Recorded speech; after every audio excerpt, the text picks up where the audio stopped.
Welcome to It Takes Heart. I'm Sam Miklos. And I'm Kate Coomber. We hope you enjoy these incredible stories of healthcare professionals making a difference in communities across Australia and beyond. Through our conversations, we look to celebrate the spirit of community and care. We acknowledge the traditional custodians of the land who have long practiced and shared ancient methods of healing, providing care and support for their communities with wisdom passed down through generations. Join us as we explore what it truly means to take heart.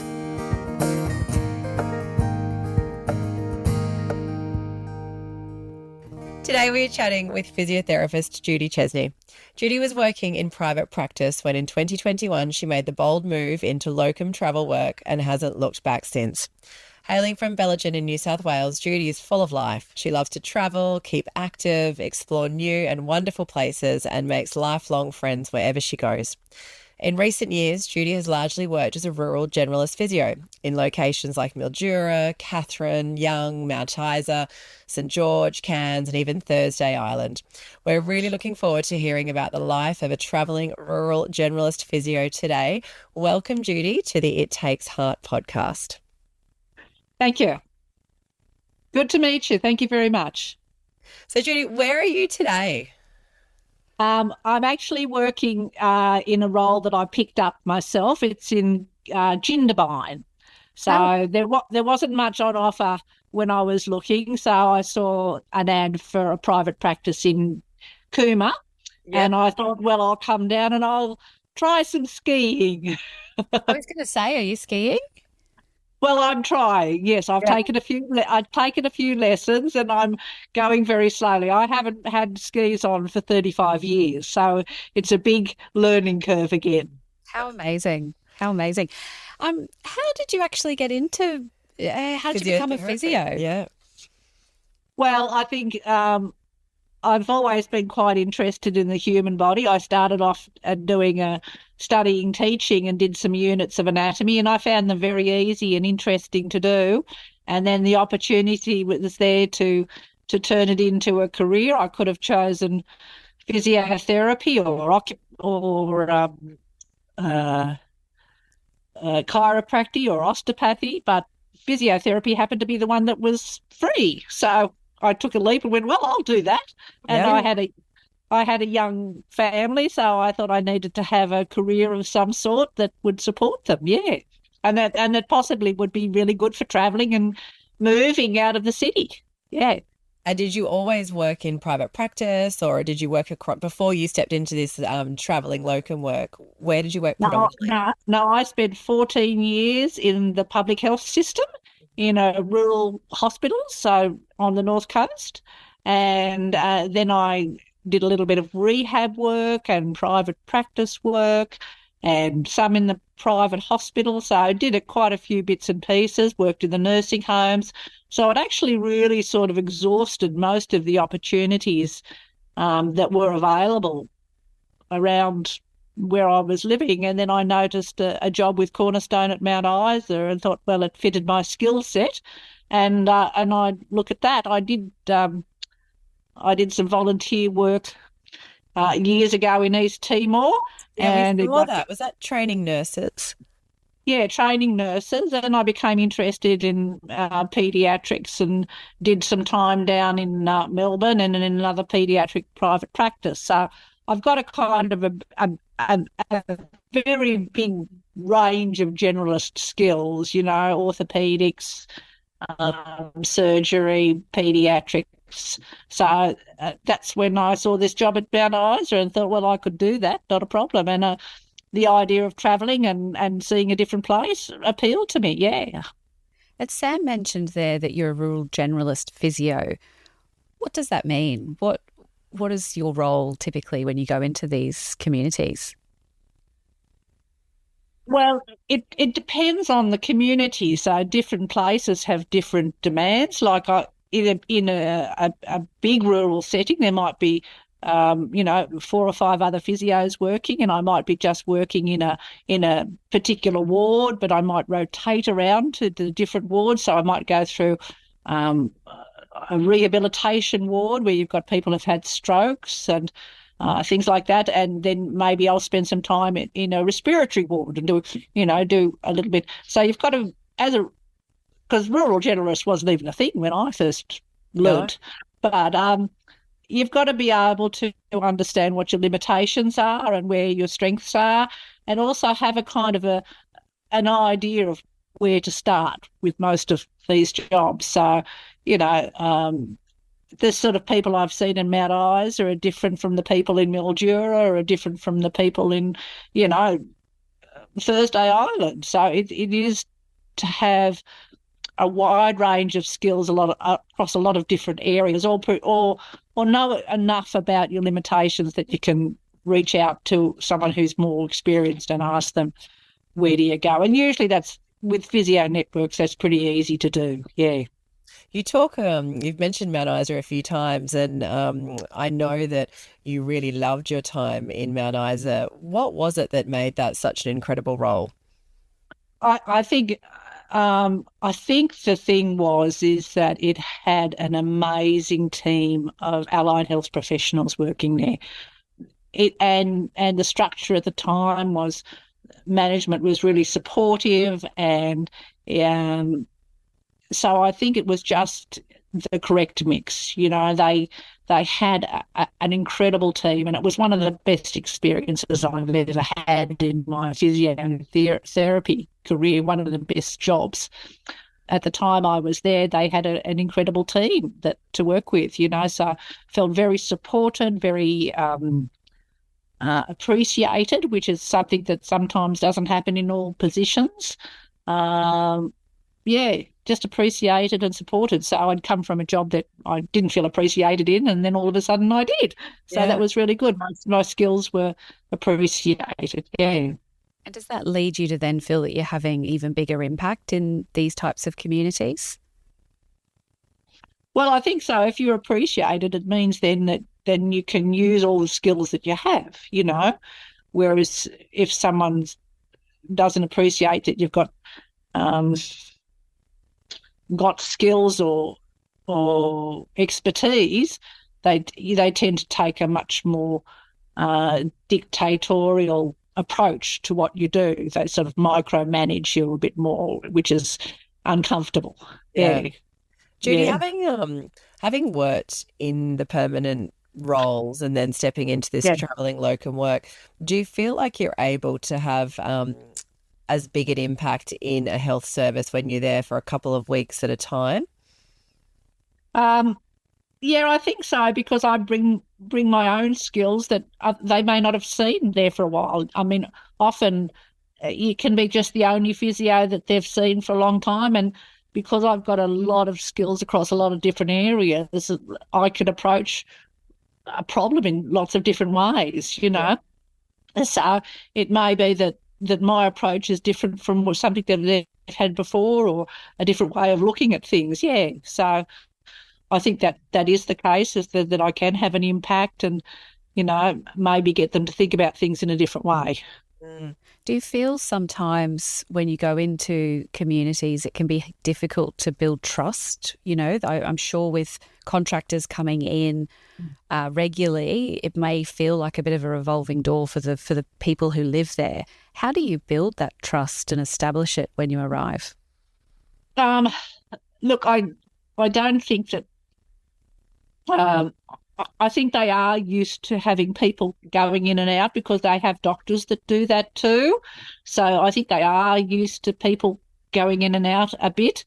I try to become involved in the community and, sort of make myself get out and do things with the people in the community, whether it's going to the local stalls or, getting involved in the gym or the local sports club or whatever. I try to get involved a little bit so that I'm, they can see that I'm there to be, I'll go to the trivia night at the pub and, so I get sort of known around the area a bit. Yeah. Judy, if a graduate physiotherapist was listening to this podcast and, they weren't familiar with the role of a rural generalist, what skills would you tell them to get before? Like, is it possible for a grad to go out in these rural generalist roles? Do you think there's a certain skill set that they should get first? to make them, I guess, better equipped? How do they transition? Look, I guess if I was sort of thinking about that it would be hard, but I think if I look back at my career, where I first moved as a graduate physiotherapist into a small rural hospital, and I had to all of a sudden be the rural generalist for that hospital, then I'd say that you just have to kind of fake it till you make it, really. Yeah. You just have to keep going. Just embrace everything and just go, well, I'll just do the best I can in this situation. And sometimes you don't know how much you know until you try. You actually do know more than you think you do.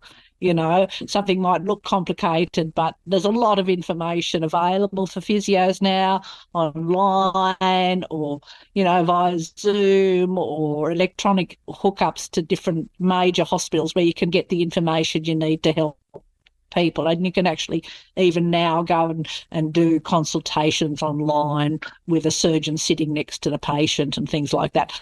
So there's a lot of scope there for getting that expertise and feeling very comfortable.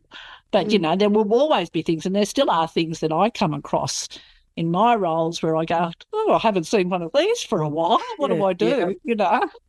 And you just have to look at how you can get that information or who you can access to give you that information. Yeah. I've got to tell you that resonates. I graduated as an OT myself, as an occupational therapist, and I remember that fake it till you make it for those first few weeks, where the orthopedic surgeon would come in and say, make a splint. And I was like, I couldn't even work out how to turn on the splint pan, let alone make the splint. I was like, well, where do I do that? And what am I making it with? He was like, what are you doing here? So I was like, I'll make something. I don't know if it's what you'll be wanting, but it'll look fabulous. It sounds like then the team that you have around you is really critical, that supportive, helping each other. Yeah. Is what they meant.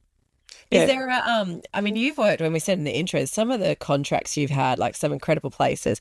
Has one other than Mount Isa been particularly memorable? Is there another place that you've really enjoyed or that you didn't expect to have, such a great experience? Oh, look, I think the top of my list is Thursday, because I looked at them. They're all great. But I think the top of my list is Thursday Island because the things there, because the place is so incredible. Can you maybe paint people a picture, Judy? Like some people won't know what's at Thursday Island. What's there? What's the health service? Talk us through it. So Thursday Island is right up the tip of Australia, and they service, I think there's about 50 islands in the Thursday Island complex. It's a mixture of sort of Polynesian background people and Indigenous people, as well as, workers through the area. And it's got that very unique feeling of, easygoingness that, a holiday in Fiji would have. It's very hot there, Plus you've got, rural, all the problems that come with rural Indigenous communities as well. You've got a lot, and people being shy about coming for services and things. So it's and there's lack of resources there, like a lot of places too. So there's a large hospital there where I was working, and it services that whole community. And so they have a full range of things from fractures and orthopedic problems right down to pediatrics and antenatal. Yeah. So it's quite a big, and they have outreach. So, you go out on a helicopter and stay a couple of days on a little island and see the local community, and it's just amazing. You work in a small clinic and just try to do the best you can for the people while you're there, and it's a beautiful environment, just my view from the window was the ocean. It was just incredible. It was just a beautiful place to be, So, yes, Thursday Island would top my list, I think, of incredible places to work, but it there's limitations with everything too. It may not have been as interesting as other places to be. Yeah. And what about your bucket list? Where's on the list where you really want to go? I want to go to Broome. I want to go to Western Australia. Yeah, that's on my bucket list. And is there any reason in particular that is high on the list? Well, because I haven't been able to get there yet. Yeah. I haven't had a holiday there or anything else. I know people who are working there now that I'd like to see and catch up with, people that I've, and that's the other thing is when you're doing these roles is you often bump into the same people, nurses and other allied health professionals who are also doing that locum circuit, and you go, oh, hi, I remember you from, Mount Isa or, wherever. And so you do keep track of people. So I guess I haven't worked in Western Australia yet, so I have to go to Western Australia. Yeah. Judy, you've made so many great friendships along the way. Do you ever find it hard to leave a place? And how do you decide how long to stay in each Yeah, and how contract? long are you there? Because what's the rhythm like? Are you only away for a couple of weeks, then you go home? Like, where's home for you? Home is Bellingen. That's where my family is. It is hard sometimes, depending on what's going on, with my family. So, I've been taking up to 12 weeks, and then I'm at Isa. I did 2 lots of 12 weeks, but had a break in the middle. It is hard, family and friends, back home in Bellingen to sort of keep up with that. But I find that I'm only back a couple of weeks and then I'm ready to go again, Like I really like getting out and seeing the new places and getting out and going. So, yeah, as much as I like to be home, I also like to go, Yeah. So Have you always I like to spend. Have you always I had think, that thirst look, for travel? yeah, looking back, yes, I have. Yeah. Yeah, I have. I mean, when I had children, of course, it slowed down a little bit, but previous to that, I travelled a bit as well, so I'd work 8 months and then travel a bit and then, come back and work a bit more and travel again. So, yeah, so it feels very comfortable to me. There are places that if I was a younger woman and I didn't have family ties, I would have picked up the jobs that were going there and gone, yeah, I'll stay here, Thursday Island. If I'd been younger, I would have taken a job at Thursday Island, or Tully had a job going to. I would have loved to stay at Tully. That was very nice there. Depending on the point in your life, really. Yeah. Yeah. Judy, I'm always keen to hear like how we can better support, candidates' well-being on placement. And I did read that you were crowned the lifetime member category winner for the National Weight Watchers Slimmer of the Year competition. Oh God, that just never leaves, does it? I know, I bet it doesn't. I bet it doesn't. Goes away. But it got me thinking, how some of those places you've mentioned, like how do you keep active? How do you eat healthy? How do you look after your well-being while you are on placement? And, in some of these places where there might just be an IGA, not necessarily a gym, what do you do? And what have you seen done? Well, if there's a swimming pool, I'll go swimming. So I do swimming. Sometimes I take my bike with me. So I've take the bike riding. Here I'm going skiing.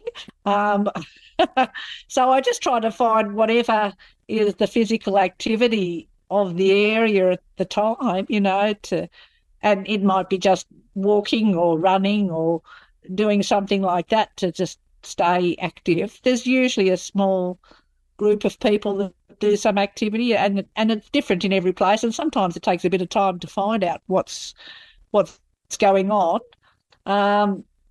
Food-wise, I think that's probably the difficult thing, the expensive thing, is each time you go to a new place, you've sort of got to set yourself up with your pantry, because, you've got no sauces and no condiments and nothing like that, no tools to make anything. So you can't really sort of get into making fancy meals. Often my meals are just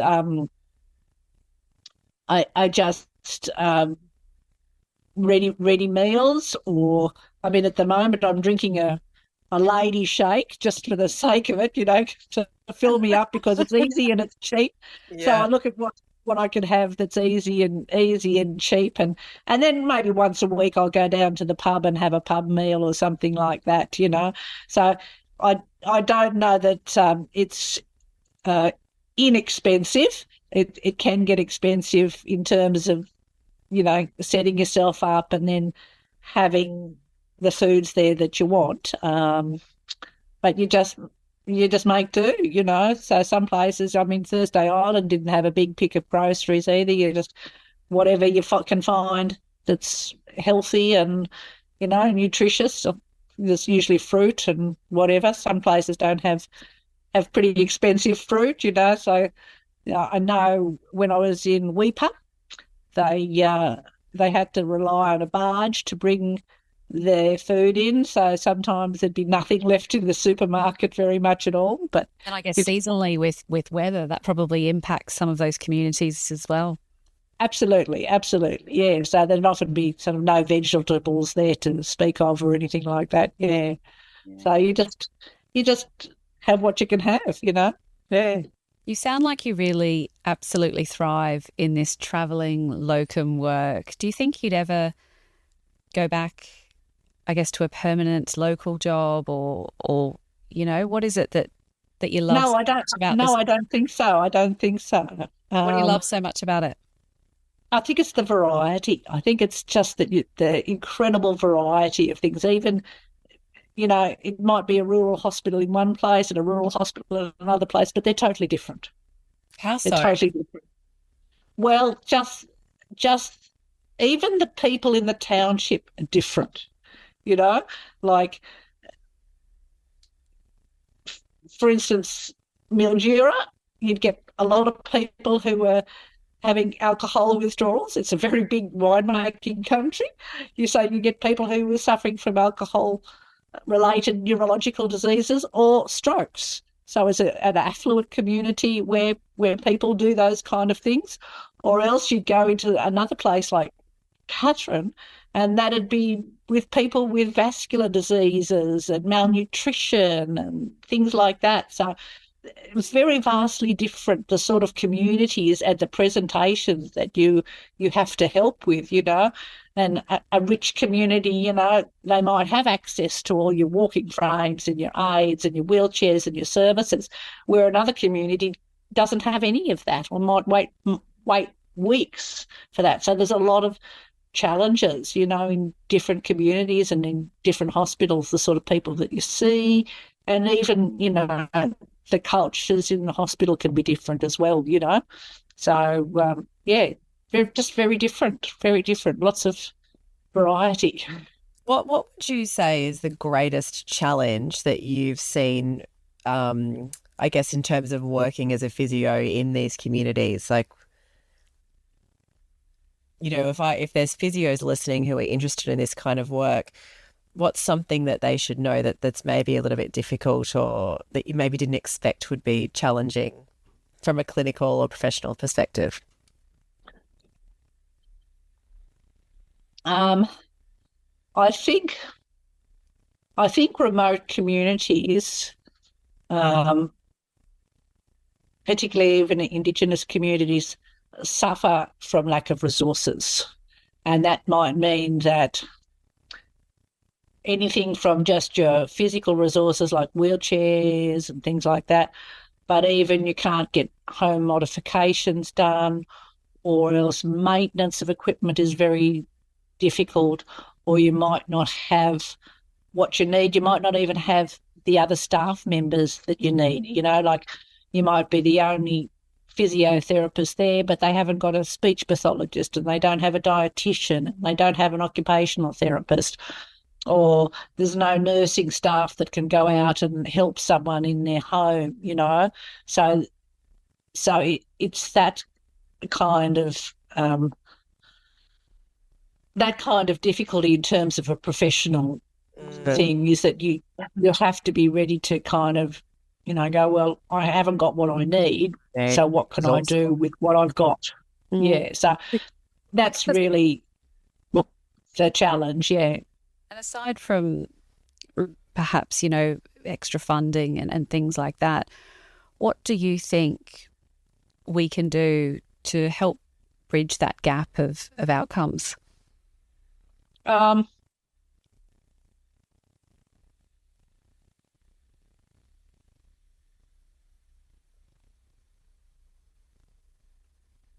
Good question. Well, it's a big one, isn't it? And I think there's no Yeah. one And thing, obviously. I think governments all over the world have been trying to do that. They either throw money at it or throw resources at it or make a new department, everything else. I think the thing, as I said, often you can't get the staff there. So getting staff in a place in the first place is the first thing. And then those staff can start to identify the things that they need, where the funding should be spent. So if you can get professionals to take positions in rural and they're committed to the rural community, then they can actually start to go, you know what we need is more community nurses, or what we need is, four-wheel drive wheelchairs, or what we need is, ramps, so that they can actually, or what we need is a vehicle that will bring the people in from the communities, so they can actually start to identify how they can deliver their services better, This information is so helpful to people, and I think it sounds like we really need the right people in these communities who have that mindset, who have that level of understanding to really have that impact, which I think just sharing your stories today is really going to help that.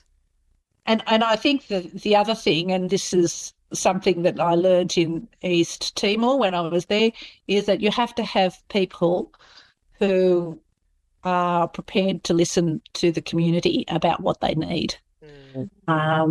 Because often you can go in there as a professional and go, well, I can see that what you need is a new house, with all the access, but that may not be the priority for those people.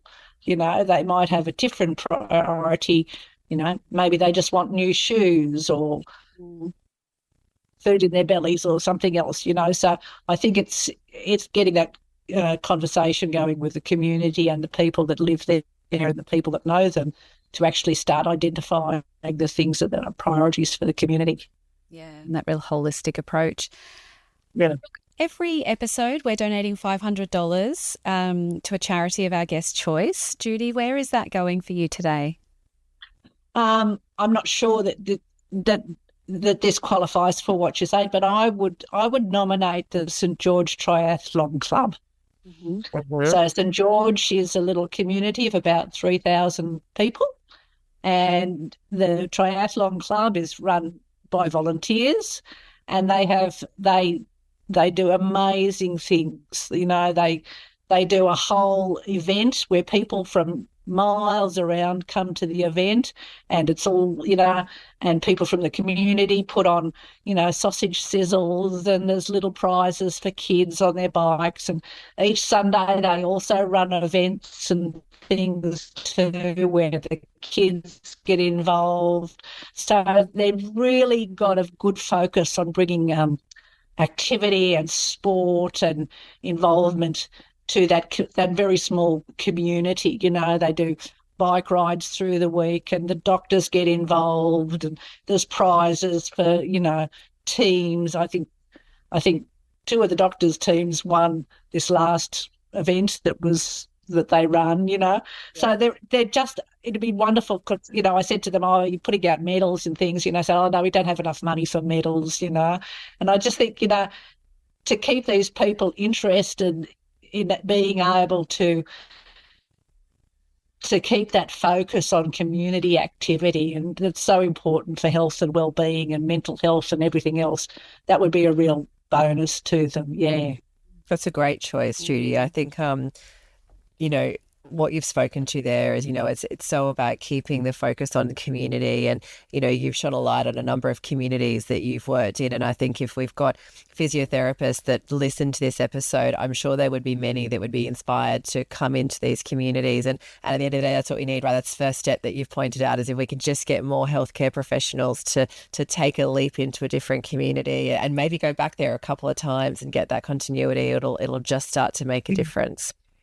Well, it's amazing how many people who start off doing a locum end up as a permanent resident This is of exactly their right. community, you know. So, yeah, so it does happen. And that's the end goal, right? Getting, the right people in the right places. So thank you so Yeah. much for your time today. We've so enjoyed hearing about your journey. And yeah, enjoy your time down in the ski fields. That sounds fabulous. I'm trying not to break a leg. Well, I was going to say, just stay safe and enjoy it. Stay safe. I will. I will. Thank you so much, Thanks, Judy. Okay. Thank you. Radio. Bye. Thanks for listening. Don't forget to share, rate, and review. This allows us to reach more people and share more incredible stories. Click the follow or subscribe button to ensure you never miss an episode.